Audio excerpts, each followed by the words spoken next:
Selamat datang di channel Audio Story Indonesia. Jangan lupa like, komen, dan subscribe untuk mengetahui episode selanjutnya.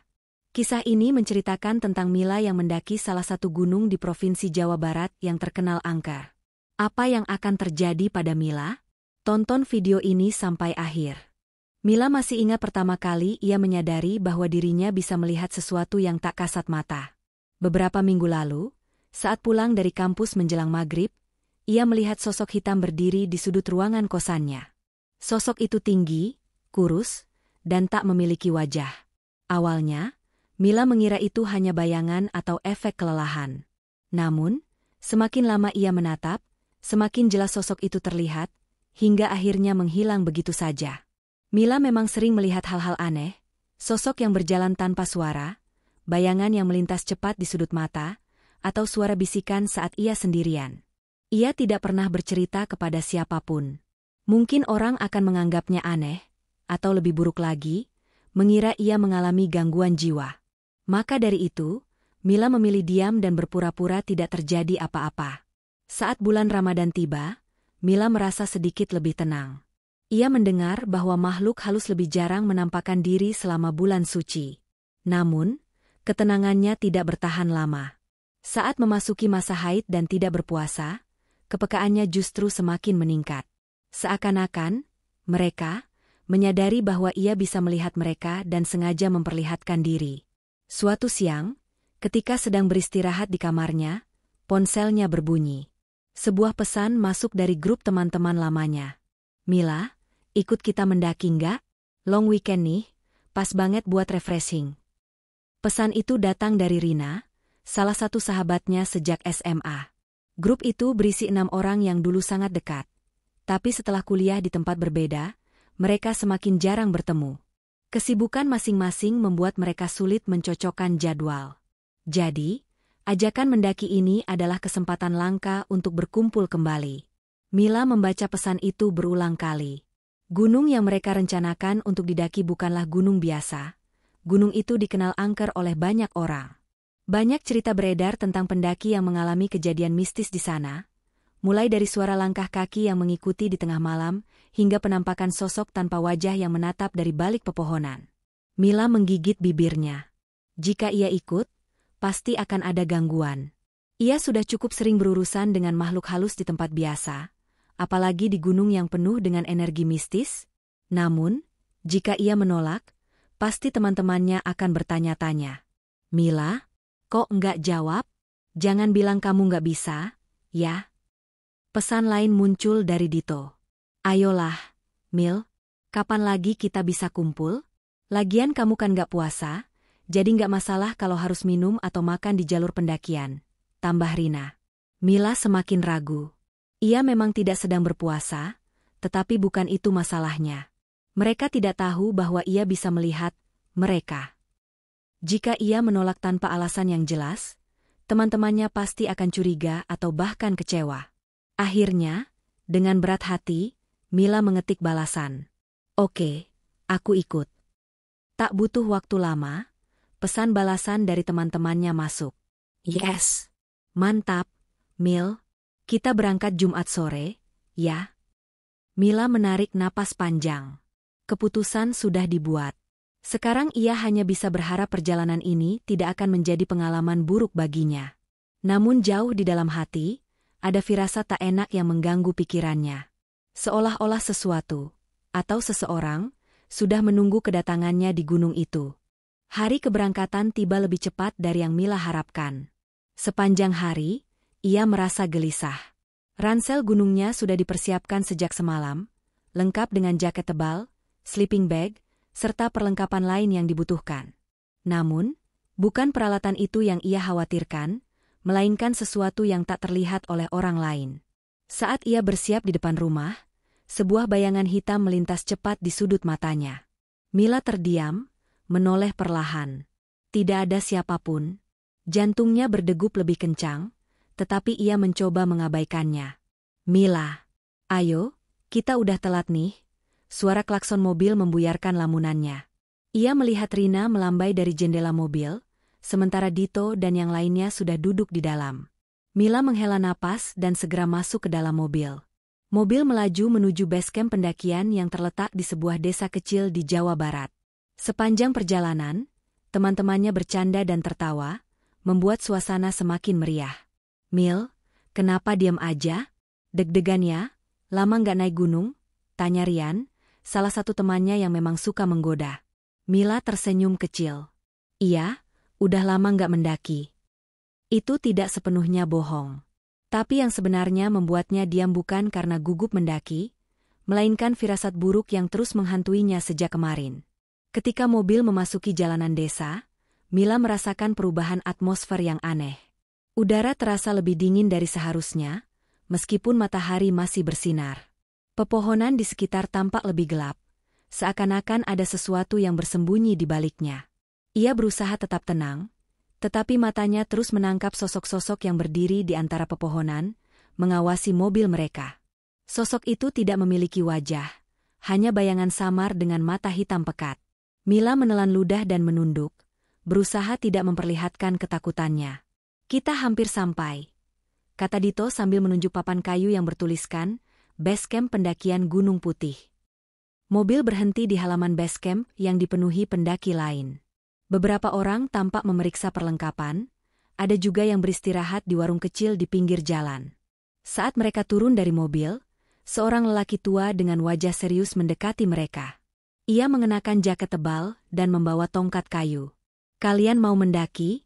tanyanya. "Iya, Pak," jawab Rina ramah. Lelaki tua itu mengamati mereka satu persatu, lalu matanya berhenti di Mila.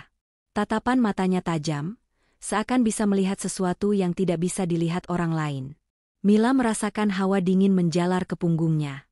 "Hati-hati, Nak," katanya pelan, masih menatap Mila.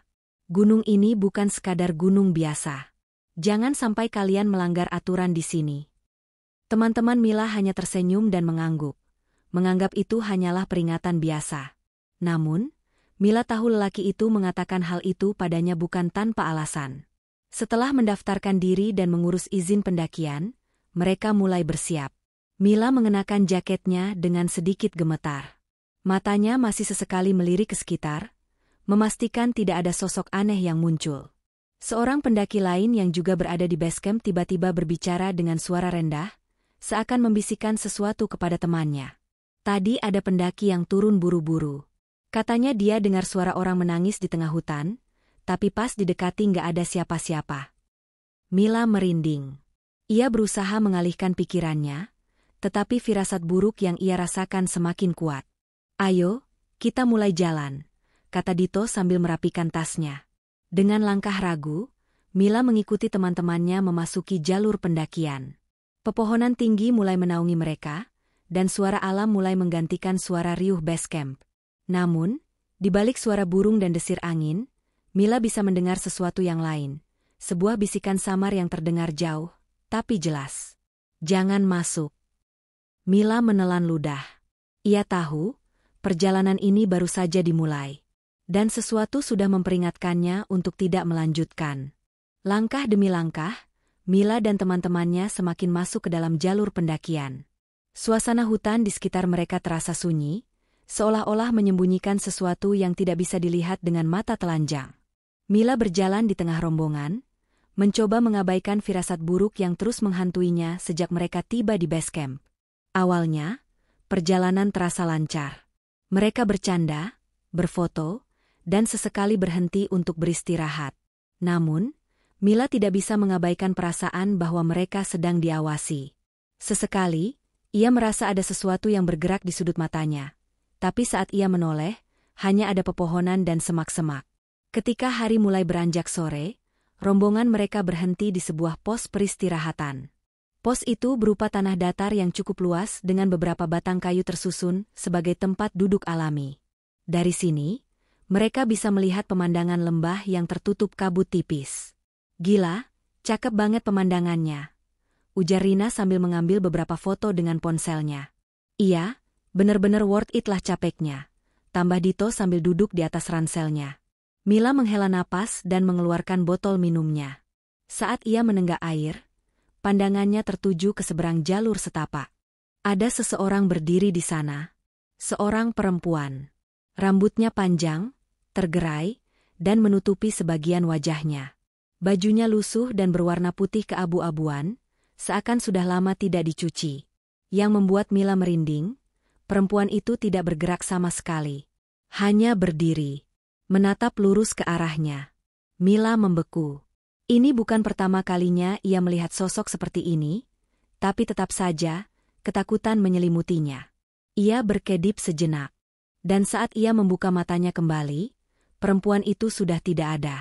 Jantung Mila berdebar. Ia menoleh ke teman-temannya, memastikan tidak ada yang menyadari keanehan yang baru saja ia lihat. Semuanya masih sibuk dengan urusan masing-masing. Mila, suara Dito mengejutkannya. Iya? Mila cepat-cepat mengalihkan perhatian. Kenapa? Mukamu pucat banget, kata Dito, menatapnya dengan dahi berkerut. Mila menggeleng dan memaksakan senyum. Gak apa-apa, cuma agak pusing aja.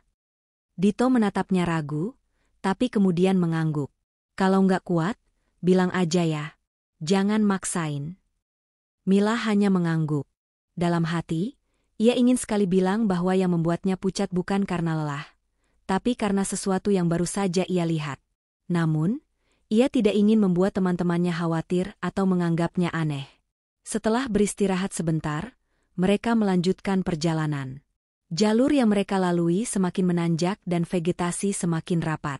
Langit yang tadi cerah kini mulai tertutup awan mendung, membuat suasana semakin gelap meskipun matahari belum benar-benar tenggelam. Saat melewati sebuah tikungan tajam di jalur setapak, Mila mendengar sesuatu. Krek, krek, suara ranting patah. Mila berhenti sejenak. Ia menoleh ke arah suara itu, ke dalam hutan yang mulai gelap. Tidak ada siapa-siapa. Tapi entah kenapa, ia merasa ada sesuatu yang berdiri di antara pepohonan. Sebuah bayangan besar. Tinggi. Lebih tinggi dari manusia biasa. Bayangan itu tidak bergerak. Tapi Mila bisa merasakan tatapan tajam menusuk ke arahnya. Mila, ayo jalan, panggilan Rina menyadarkannya. Mila menghela napas dalam-dalam dan segera menyusul teman-temannya. Ia berusaha mengabaikan perasaan tidak enak itu, tapi keringat dingin mulai muncul di tengkuknya. Hari semakin gelap saat mereka tiba di area perkemahan. Mereka segera mendirikan tenda dan bersiap untuk bermalam. Mila berusaha meyakinkan dirinya bahwa semua ini hanya perasaannya saja, bahwa tidak ada yang mengikuti mereka sejak tadi. Tapi jauh di dalam hatinya, ia tahu. Mereka ada di sini, dan mereka memperhatikannya. Udara malam di gunung terasa menusuk tulang. Mila mengeratkan jaketnya sambil duduk di depan api unggun yang mulai meredup. Suara kayu yang berderak terbakar bercampur dengan obrolan teman-temannya yang masih bersemangat setelah perjalanan panjang. Besok kita bangun jam berapa? Tanya Dito sambil mengunyah biskuit. Subuh aja, biar bisa lihat sunrise di puncak. Jawab Rian. Tapi yang penting kita tidur cukup dulu. Semua setuju. Setelah makan malam sederhana dan berbincang sebentar, mereka mulai masuk ke tenda masing-masing. Mila berbagi tenda dengan Rina, sementara Dito, Rian, dan dua teman lainnya tidur di tenda terpisah. Mila berbaring, mencoba memejamkan mata. Namun, rasa gelisah tidak juga hilang. Ia merasa ada sesuatu yang salah. Entah apa. Angin berembus pelan, menerpa tenda mereka dengan lembut. Mila menarik sleeping bag hingga ke dagunya, berharap bisa segera terlelap. Krek, krek. Suara ranting patah di luar tenda membuatnya membuka mata. Mila menahan napas. Ia melirik ke arah Rina, yang tampaknya sudah terlelap. Mungkin itu hanya teman-temannya yang keluar sebentar, pikirnya. Namun, suara itu semakin dekat. Langkah kaki terdengar berjalan perlahan mengelilingi tenda. Tidak seperti suara langkah manusia biasa. Langkah itu berat, menyeret, seolah-olah sesuatu sedang mengitari perkemahan dengan langkah tertatih. Mila menggenggam kain sleeping bag erat-erat. Ia mencoba berpikir logis. Bisa saja itu hewan liar, atau mungkin angin yang membuat dedaunan berdesir. Tapi kemudian, sesuatu membuat bulu kuduknya berdiri. Suara bisikan. Samar, seperti berasal dari luar tenda. Mila. Napas Mila tercekat. Itu bukan suara teman-temannya. Jantungnya berdebar kencang. Ia memejamkan mata rapat-rapat, mencoba mengabaikan suara itu. Namun, suara langkah itu semakin dekat. Krek, krek, tepat di depan tendanya. Mila merasa seseorang, atau sesuatu, berdiri di luar. Perlahan, bayangan besar muncul dari balik kain tenda. Bentuknya tinggi, dengan kepala yang seolah-olah miring ke satu sisi. Sosok itu diam, tidak bergerak, tapi kehadirannya begitu terasa hingga membuat tubuh Mila gemetar. Mila ingin berteriak, tapi suaranya seakan tercekat di tenggorokan. Ia hanya bisa memejamkan mata, berharap sosok itu pergi. Beberapa detik kemudian, langkah kaki itu mulai menjauh. Mila menarik napas panjang, masih ketakutan. Ia ingin membangunkan Rina, tapi takut dianggap berlebihan. Dengan tubuh gemetar, ia memaksakan diri untuk tetap diam.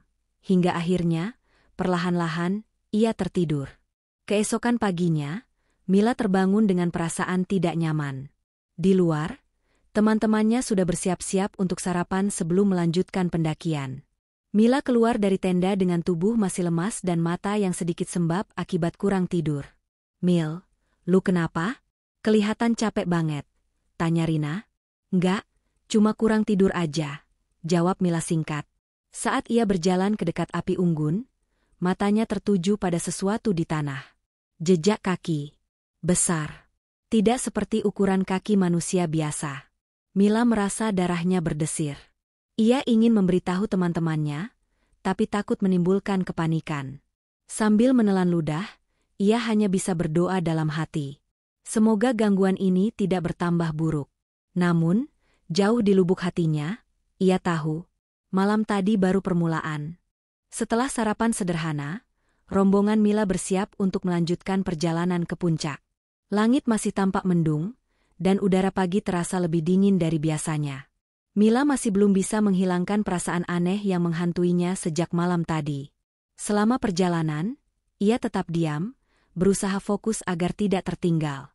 Namun, sesekali matanya menangkap sesuatu di sela-sela pepohonan, bayangan hitam yang bergerak cepat atau sesosok perempuan berambut panjang yang hanya berdiri diam di kejauhan. Ia tidak mengatakan apapun kepada teman-temannya. Percuma. Mereka tidak akan mengerti. Setelah sekitar 1 jam berjalan, Mila mulai merasa kebelet buang air kecil. Ia berbisik kepada Rina. "Rin, gue mau ke belakang sebentar. Nemenin yuk?" Rina mengerutkan dahi. "Duh, tapi kita udah mau sampai pos berikutnya. Mil, bisa tahan nggak?" Mila menggeleng. "Udah nggak tahan, nih." Akhirnya, Rina setuju. Mereka memberitahu yang lain bahwa mereka akan menyusul, lalu menepi ke area yang sedikit tertutup semak-semak. Mila berjalan lebih dulu, mencari tempat yang cukup aman. Namun, baru beberapa langkah menjauh dari jalur, ia merasa ada sesuatu yang tidak beres. Udara tiba-tiba menjadi lebih dingin. Sunyi. Tidak ada suara burung atau gemerisik dedaunan seperti sebelumnya. Saat Mila menoleh ke belakang, Rina sudah tidak ada. "Rina?" panggilnya, sedikit panik. Tidak ada jawaban. Jantung Mila mulai berdetak lebih cepat. Tadi Rina ada di belakangnya. Bagaimana mungkin ia tiba-tiba menghilang? Mila melangkah mundur, mencoba kembali ke jalur, tetapi langkahnya terhenti ketika sesuatu menarik perhatiannya di sisi kanan. Seseorang berdiri di antara pepohonan. Seorang perempuan. Bajunya lusuh, rambutnya panjang menutupi sebagian wajahnya, dan tubuhnya tampak sedikit melayang di atas tanah. Mila membeku. Itu bukan manusia. Tiba-tiba, perempuan itu tersenyum. Senyum lebar yang tidak wajar. Seketika, seluruh tubuh Mila terasa lemas.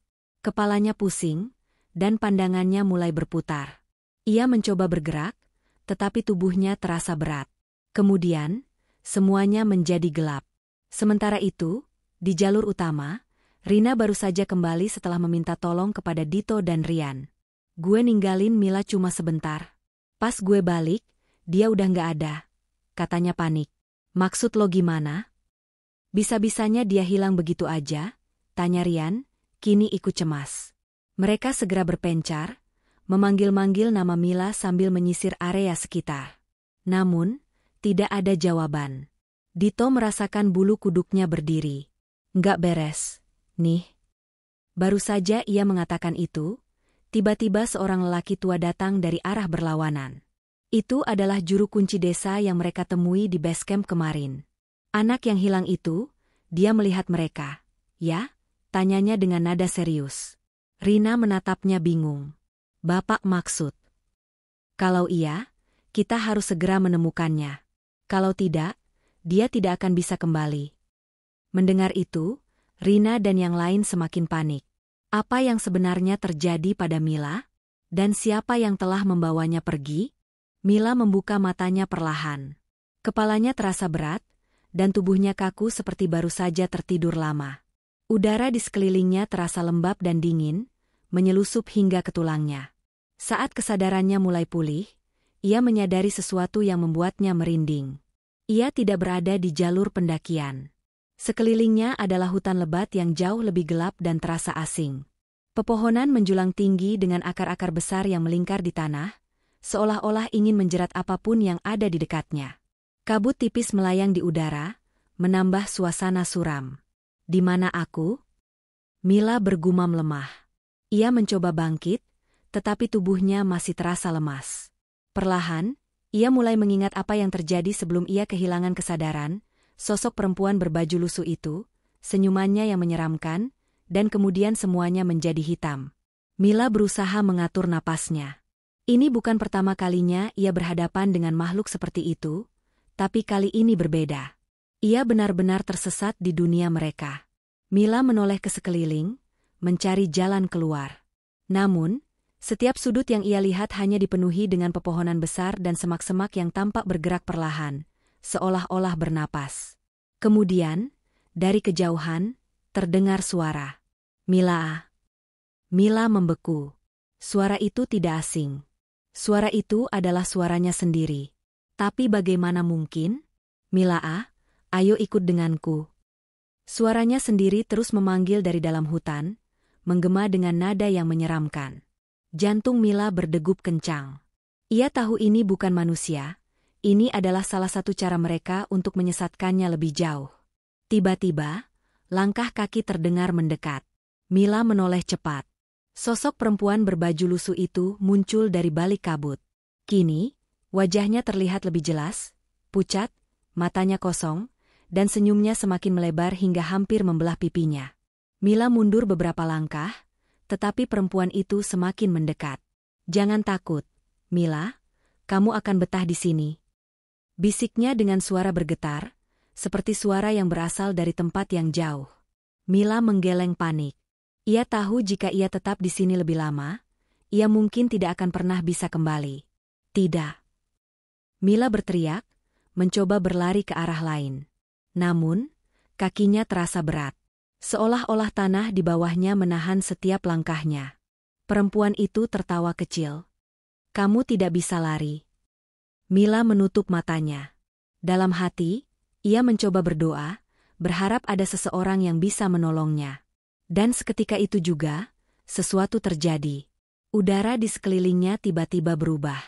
Bau dupa samar-samar tercium, menggantikan aroma lembab hutan. Suara lantunan doa terdengar, lirih tapi cukup jelas untuk menggema di dalam kepalanya. Perempuan menyeramkan itu mulai mundur. Ekspresinya berubah dari menyeramkan menjadi marah. Tidak, pergi. Ia berteriak melengking sebelum kabut pekat menelannya. Sekejap kemudian, semuanya menjadi putih. Ketika Mila membuka matanya lagi, ia sudah berada di pelukan seseorang. Ia menatap ke atas dan melihat wajah seorang pria tua, juru kunci desa yang mereka temui di base camp. Di sekelilingnya, teman-temannya berkumpul dengan wajah panik dan lega sekaligus. Mila, kamu kemana aja? Rina hampir menangis sambil menggenggam tangan Mila erat-erat. Dito dan Rian tampak pucat, sementara yang lain masih berusaha memahami apa yang baru saja terjadi. Juru kunci itu menghela napas panjang dan berkata dengan suara berat, untung kita menemukannya tepat waktu. Kalau tidak...